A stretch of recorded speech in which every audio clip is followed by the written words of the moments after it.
3 to 6 is the forecast. Oh, that's still gray. That's nice. That's nice. We 1 to 3 would be better. don't like buy one. Good evening. The time is 7 o'clock. I'd like to call tonight's Board of Selectmen meeting to order. If you would, please join me in us in the Pledge of Allegiance. I pledge allegiance to the flag of the United States of America and to the republic for which it stands, one nation, under God, indivisible, with liberty and justice for all. All right, thank you, everyone. First up is public forum, limited to 5 minutes per topic. Discussion or comments about town employees or agency members shall be avoided so as not to violate individuals' rights. Is there anyone here this evening for public forum? All right, seeing none, why don't we move on to the minutes from our last meeting? Mr. Chairman, I move to accept the Board of Selectmen minutes of March 6, 2018 as presented. Second. Hearing a motion and second, any further comments or discussion? All those in favor? Aye. Aye. Passes 4-0. All right, our first agenda item this evening is the Green Line Velo Daniel Fitzgibbons bike race, I assume. Is there anyone here for the organization who'd like to speak on behalf? Come on up. Would you come on up?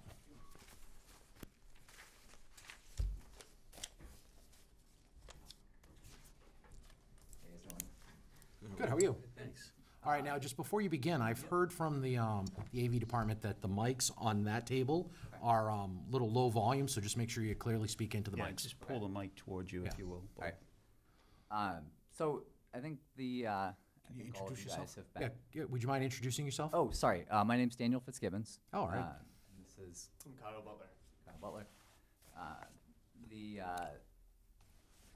think all of you guys have been. I think you guys were all here when Kyle and I were here last year. The event course we're proposing would be the same loop that we've done in previous years. I think compared to previous years, I think the only real, we've changed a little bit about the, where some of the police details are. And then one of the things that we've been working with Officer Lefebvre of the Town of Sutton Police is trying to get, instead of a strict one-way on particularly Barnett to Mendon, to try to essentially stop motorists that are inbound going what was against what was the one-way, and trying to get, essentially just have a conversation with them to say, hey guys, the race is coming down the hill, we're gonna let you proceed with caution. If you see the pack coming down, please pull over and let them, and not interfere with the event. Excuse me, with the event going on, but to try to, especially with the radio contact that we have with the marshals up the field, to try to send people through in a way that we can get, so we're not telling people flat no. They may have to wait a few minutes if the field's imminent, but to try to keep traffic moving a little more smoothly. So. Okay. I guess I could go through in more detail where the actual, what the event is, but I don't know how much. Yeah, why don't you remind the community? Yeah. So we, the bike race has been, I think, for the last 5 or 6 years, the Massachusetts State Road Race Championship, and essentially is put on to essentially give a chance for the best road cyclists in the state to compete. They're racing for medals and jerseys to be the title of state champion, and kind of the course as it is sort of developed a little bit of a, people come from a long ways out because they love racing up Lackey Road. It's a particular favorite. But so we base up at the school, at the Simonian Center, and then the part on the map where the parking P is in the top left, down Putnam Hill Road until the intersection with Central Turnpike is really, that is essentially the warm-up, if you will. There's no racing going on there, but they will roll out as a group to get to where the course starts at that intersection. And racing begins down Central Turnpike, right on Uxbridge, turning left on Mendon, going down through the forest to Barnett Road, Barnett to Whitens, Whitens across Putnam Hill onto Manchog, right on Lackey, and the finish line we've had on Putnam Hill, just above Lackey Road. We have I think in the past had in the vicinity of 300 to 400 typically is. Yeah, 300 to 400 participants. Spread out over kind of 3 waves of racing. Starting, first wave goes off just about 8 o'clock, and the last one usually finishes up about 6 p.m. Perfect, very good. Excellent. If you wouldn't mind, I'd like to open up to my colleagues if they have any questions or comments. John? Yeah, thank you for coming in. It's always nice to hear some of the changes that you'd like to make and stuff, and I'm glad you've been in response and good communications with the police department. That's very important for all of us for that and for safety. You've been here a few years. We really, if I can recall as a board member, I don't think there's been some healthy conversation a couple of years ago where citizens were able to come to the meeting and we had some conversation and all those things were worked out. So that's very important, and I think it's a good idea. My own suggestion about courtesy of stopping some of the cars instead of having it blocked off all the time. They're inconvenient. And how many cars are you really going to have in a day's time at that location anyway? So I think if it's sporadic, and people should understand, and if we can put it on our cable and everything else, I wish you folks well. Thank you. Thank you, John. Dave? Thank you, Mr. Chairman. Yeah, I'm really going to echo mostly what John just said. Again, I think the fact that this is a well-regarded race is a tribute to the way that it's run. And apparently you're telling us because it's just a popular route, good roads to ride. That's nice, but, we like having these kinds of events in town, but it is important that we consider the concerns of the residents that are impacted. And Mr. Grahamsdorf, I think, was here last year to talk about some of his issues. And I think that largely had to do with shutting down the road or limiting the road to one-way traffic for really the whole day. So I'm hoping that this solution is a good solution, but at a minimum, I'm happy to hear that you're responding to the concerns of the residents and at least trying something. And we can try it this year and see how it goes, and if it needs modification, we'll work on that. So, beyond that, we've really heard nothing negative about the race. You leave the town in good shape, probably as good a shape or better than you found it, and we appreciate that. So good luck, hope you have good weather, and welcome back to town. Thank you. Thank you, Dave. Mike? Thank you, Mr. Chairman. I look forward to the race again this year. I haven't heard any issues at all except for the one issue with the road being blocked off last year. And it seems like, as I go through my colleagues here, that you've addressed that or trying to address it. What's the feedback from the police department on, have you gotten any on having that opened up? I think if he had his way and it was purely based on what is, he would prefer to see it totally blocked off one way. But given that we did essentially some trialing of it in last year, although maybe not to the extent that we're hoping to this year, he was okay with the way it ran and is willing to go with it. Okay. Excellent. How many participants this year are you looking? Hopefully in the same range. 300 to 400? Yeah. Excellent. I don't have anything further, but I look forward to the race, and thanks again. And hopefully we'll have another great turnout, and all the money or the proceeds go to the food pantry. Is that? Yes. Yep. That's true. Thank you. Thanks, Mr. Chairman. Thank you, Mike. Again, I'd like to echo the comments of my colleagues. Essentially, this is a very well-run event. And again, we do have hiccups along the way, and I do appreciate the fact that over the years, you've tried working with the town, working with residents just to make sure that, the needs of your group, your participants, as well as the community are addressed. In terms of the temporary shutting down, Yep. would that be only at one point, which on your map is marked number 4, or would you also be doing the opening and closing, if you will, at multiple points along the race? So it would be, it hasn't really been an issue. So basically the 3 points where there's traffic coming in that would be kind of moving against the flow of the race on a relatively narrow road would be 11 at the top, 6 up at the top of Lackey. And then why is that numbered 6? I'm not sure. 12, I guess, would be the better one at the top of Lackey.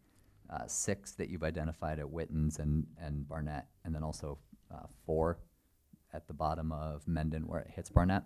Yep. I think that we would. Sorry, I lost my mic. I think we would use definitely at Mendon and at the end of Barnett and Wittens. We would definitely be trying to get cars up that direction.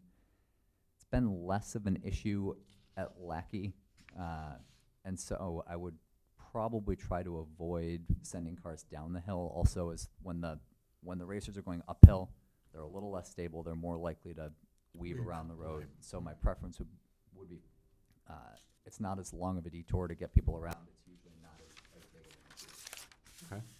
Now, in terms of, you mentioned there's 3 heats or 3 waves. Yep. Is one loop essentially one rotation, one race, one wave, or do they go around multiple times? They go around multiple times. So the morning wave would go around 5 loops. The midday wave is more beginner type racing. It's 3 or 4 loops depending on the field. And then the last one, I think the longest, like the elite professional level men would be doing, I think 7 loops would be the longest. Okay. And second to last question, time frame. When does the race begin? When do you begin packing up for the evening? So the first wave goes off, would leave the school at 8 o'clock. And so usually 7 a.m. is when we open the registration for the racers at the school. We're usually out and around the day before, starting to put up signs and stuff like that. And then really the cleanup for the race generally goes pretty quick, because as soon as the racers pass the finish line to start their last lap, we'll have our cleanup crew going behind the race. So I think off the cleanup at the school itself sometimes goes a little bit later, but I think most of the stuff on the roadway itself is done by 7-ish. Okay. So pretty much just so the residents are aware, this is an all-day event. Yes. Okay, very good. So last question I have for you is in regards to postcards. Yep. Last year and the year before, you mentioned in passing that you mailed postcards or some type of communications to the residents along the route. Have you done that yet this year, and are you going to do that again? We have not sent anything out yet this year. We didn't want to be too presumptuous and send them out before getting the thumbs up. But so last year was the first year we did basically like drop a stack off at the post office, and they put one in every mailbox instead of trying to work off of like a mailing list. Right. And we heard definitely more responses to them, like to the contact info we left on them. So just basing off of that, I think we got through to more people. Was those comments positive, I hope? I mean, honestly, more of them were more about like, oh, I think you made a typo here. Oh, okay. So not like specifically, Grammar is pro or very con to the important. race, but no, yes. but grammar is important to residents and Yes. such. So. Yes. You have a very well-educated townsfolk. Yes, we do. But The process took longer through the post office than we had anticipated, so the postcards went out later than we would have liked last year. But having done that for a year, and we kind of understand that process better, my hope is that the postcards will go out a month to 3 weeks before the event, so people get a notice close enough to it that it's still fresh in their mind, but not so far too close to the date that they can't plan. Perfect. Wonderful. That sounds really good. Thank you. I appreciate that. Well, John, you have another question or comment? Yeah, if I may, I have a follow-up. In regards to the school complex and property of the school, is it gonna be outside toilets there, or are you gonna use the facility inside? We have in the past used, we've had the outside porta potties delivered for the racers to use. Okay, is the school open to anything or not? The school, so we use the lobby of the school for the registration. That way, in case it rains or anything like that, the paperwork's not getting rained on. And my other question is follow-up to that. Would you hire a janitor to oversee the school grounds and everything, so we don't have any mishaps? That's what we've done in past years, yes. Pardon me? That's what we've done in past years, yes. That's all I want to know. Thank you. Thank you, John. Just real quick question. How long is this loop, distance-wise? About 11 miles. 11 miles? Okay. That was it? You signing up? No. All right, excellent. Thank you, gentlemen. We appreciate the presentation. And of course, for my own sake, hopefully it goes off without a hitch. But yes, we do have a motion. I know. Mr. Chairman, motion to approve the Green Line Velo cycling race to be held on Sunday, June 10th, 2018, between the hours of 8 a.m. to 6 p.m. with detailed police officers and EMS road signage in place and a copy of the insurance rider on file in the town administrator's office prior to the event. Second. Hearing a motion and second. Any further comments or discussion? All those in favor? Aye. Aye. Passes 4-0. Thanks again, gentlemen. Appreciate it. Good luck. Thank you. Welcome back. Thank you for having us. All right, next up, we have the town administrator's update. Jim? Thank you, Mr. Chairman. A few updates for the board's consideration. The Green Communities Grant was submitted a week ago Friday on March 9th. The town applied for $243,482. This grant is it is completely focused on the school department. That's our largest facility, and we feel like we can get the biggest bang for the buck at that facility at this point in time. Most of the municipal buildings, other than the schools, have been fully retrofitted with all high-end equipment and LED lights and et cetera, and we can save the most amount of money if we focus on the schools in this round. We are looking to replace the elementary school boiler, replace the early learning center boiler over the summer and fall, this last summer and fall, funded entirely through the Green Communities Grant Program. That was $131,000 we received. So we have applied for $151,000 for the boiler at the elementary school. It's a similar type boiler setup, but it is a further distance down to go to get to this location, and probably more work to get the boiler in there and do all the work they need to do.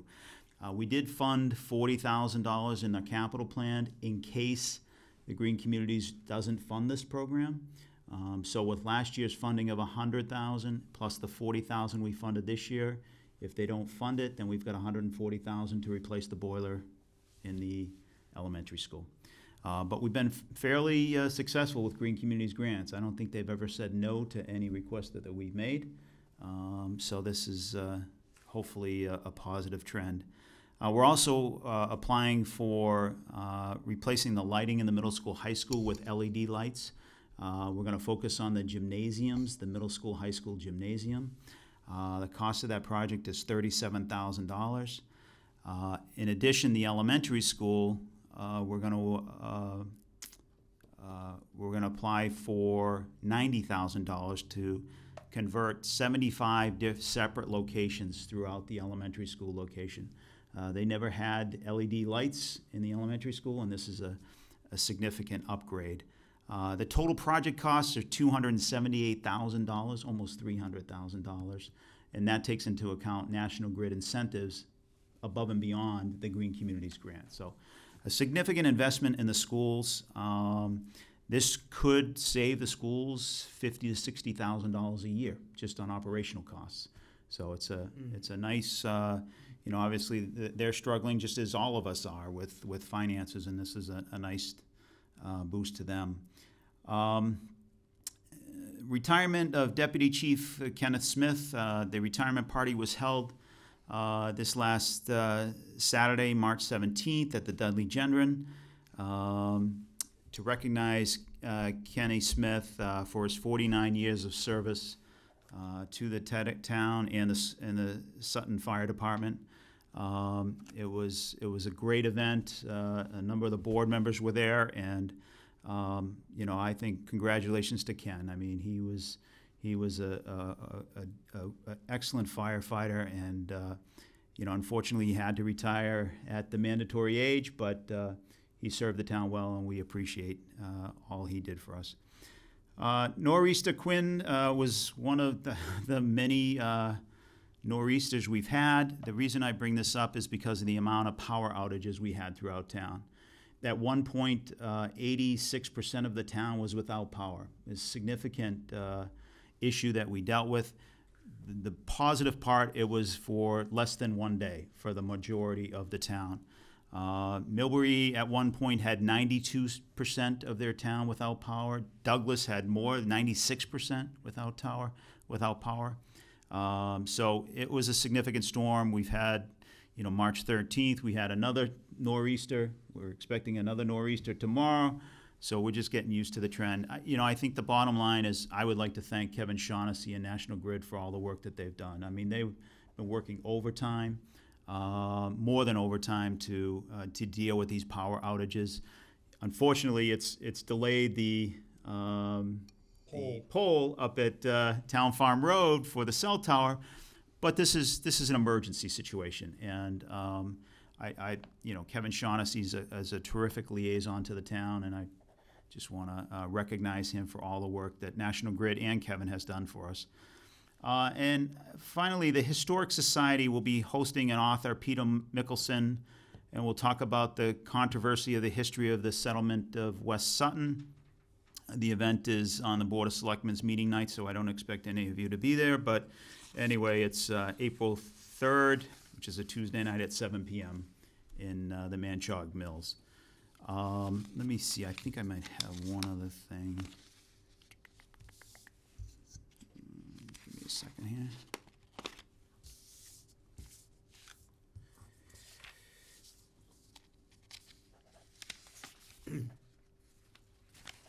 Reminder for the finance budget, is that what? No, it's, we had a pre-construction meeting this morning regarding the Blackstone Street Bridge. It was very positive.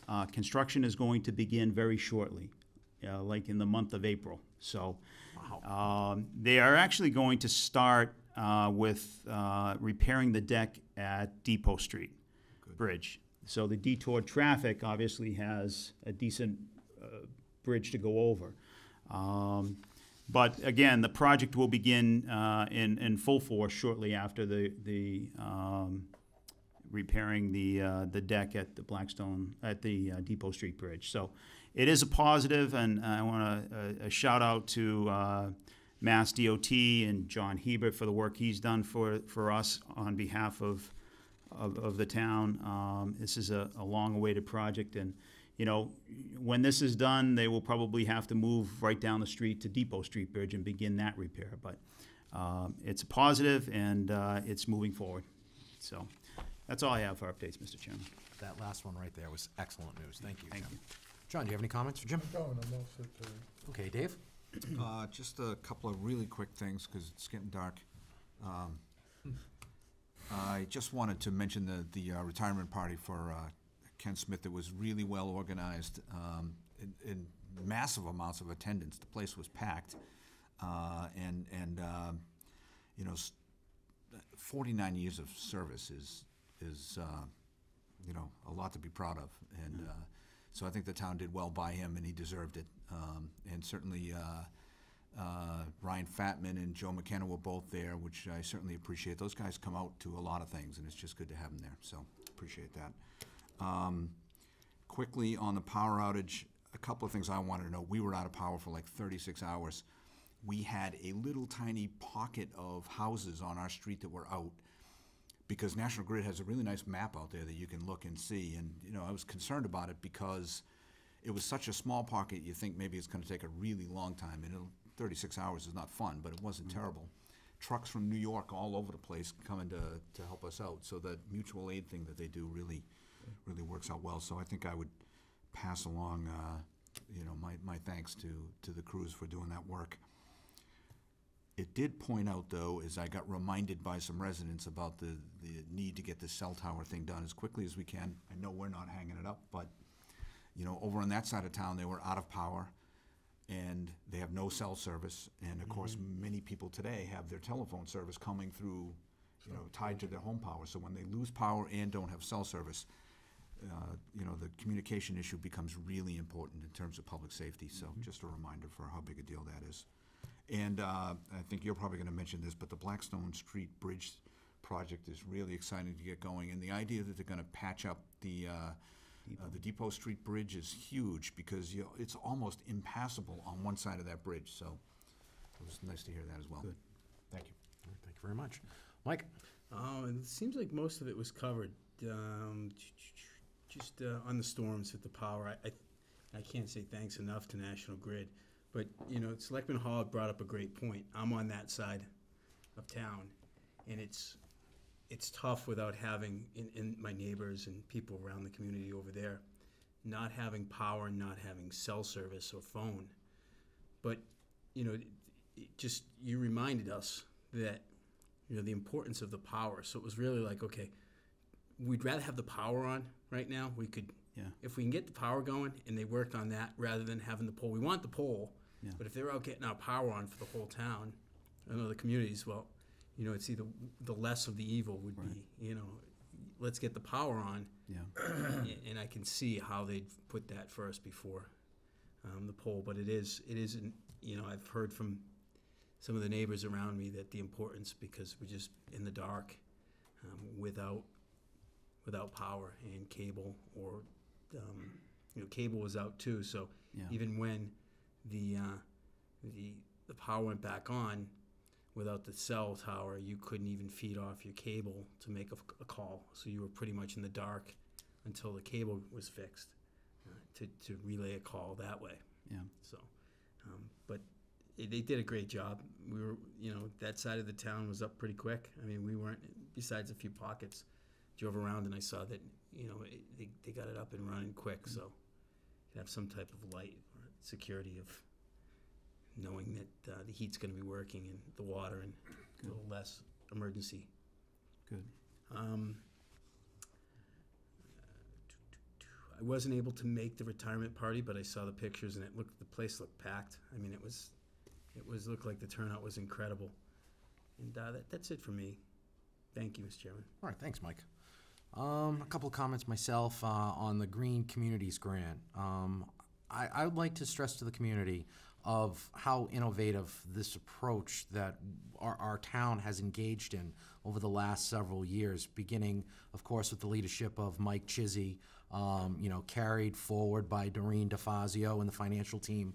And what they are basically doing is they are getting grant monies to replace old, outdated equipment.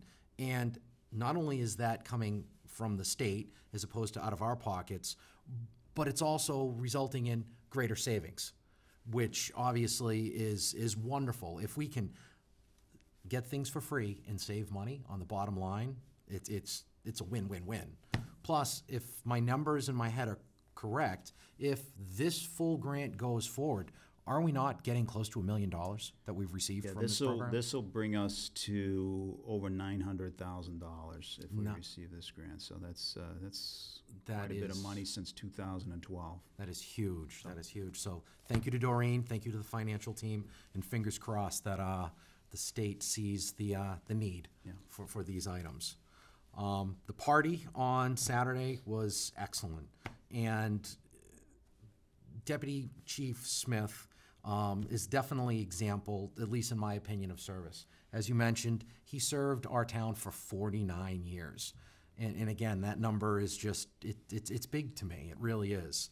But we have a lot of people that have worked for the town for not just years, but decades. And their continued dedication to serving our needs as a community is just, again, it's just something you don't really think of in these day and age. But again, Kenny Smith, 49 years. And the love that the fire department had for him could be seen in the speeches, could be seen in the gifts. And, he's an all-around great guy. And I talked to him a little bit, and he said, he'd stay on the job if he could. Yeah. And it's really frustrating for him that he's basically aging out. But I am sure his emails will be continued to be sent to the other department members, so he will definitely keep everybody in the loop. So congratulations to Ken, and I hope you enjoy your retirement. And last but not least, the bridge. That is so exciting. That really is. That's our part of the town down in Wilkes. And where I live on Merrill Road, it's not really a road conducive to bike riding. So what I used to do with my kids is we used to go down Depot and go up in the back. And those ridges, those bridges are definitely scary. You just drive over them, they're falling apart. So the fact that we have the state moving in quickly to take care of the needs of the residents in that area. So obviously, it's going to disrupt things. But hopefully, the project will, be completed quickly, soundly. And again, it's state money. So it's excellent. I cannot wait for this to happen. And they upped it 1 year ahead of schedule. Had a schedule. Had a schedule. That is Thank you. awesome. All right, next up we have announcements, Selectmen's Roundtable, and correspondence. Actually, I just want to revisit the Green Communities thing because I had meant to speak on it and I'd forgotten to. So just really briefly to add to the things that you mentioned, the reason we've been able to get so much money so quickly is because we have planned carefully and laid out the work to do on these projects so that we get through them very quickly and are able to apply for a grant in the next round. So, kudos to the team for getting that done. And managed in such a tight fashion to be able to continue to go back to the well and do it year after year after year. So that's really great work. And as you point out with those numbers, it's really valuable to the town. And I know we talked about investing in Doreen DeFazio's position and so forth, but she has made money for the town Sure. over and over again. So the $15,000 a year we give her every year that she earns, it comes back to us time and time again. Yep. As we said, if we get this grant, we'll be over $900,000 in receipts. It's great work. Thank you. Thank you. Mike? That's great. Happy spring to everyone out there. Doesn't feel like it. We've got one more round, hopefully the last round of snow. Be mindful of the plows out there and gentlemen from the highway department doing their job, and they do the best they can. They're getting tired too. It's the end of the year. We're almost through it. And hopefully this will be the last one, and we'll be able to enjoy spring. Thank you, Mr. Chairman. Thanks, Mike. All right, I just have two, one being the food pantry, and the other is a reminder that March is March for Meals, efforts by the Meals on Wheels program to fundraise. The dance, as scheduled, did not happen because of the snow, but they're still selling raffle tickets. So if anyone is interested in contributing, swing by the senior center and grab a couple of tickets. And I also did my part. I volunteered 2 days, and I went out and did 2 rides with Meals on Wheels. I'm hoping maybe to be able to squeeze one more in this month, but if not, there's always the summertime. So, that is a key program, and the goal is to make sure that no senior who might be isolated, in their houses goes hungry. So hopefully the community comes out and supports it. And speaking again of community support, we have the food pantry list. They're in need of some of the items that I had mentioned the last time.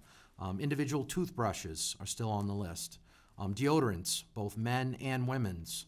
Detergents, both laundry and dish soap. Hearty soups, canned meats, cream of mushroom soup, and cream of chicken soup. All right, that's all I have. We are going to be convening an executive session to discuss strategy with respect to collective bargaining or litigation if in an open meeting may have a detrimental effect on the bargaining or litigation position of the public body, and the chair so declares. So of course I declare it. And I just wanted to let the community know that we are going to be re-entering regular session only for the purposes of adjournment. So now that I've declared it, we need to take a roll call vote. Michael Kenny, aye. John Hebert, aye. Jesse Lemanik, aye. David Hall, aye.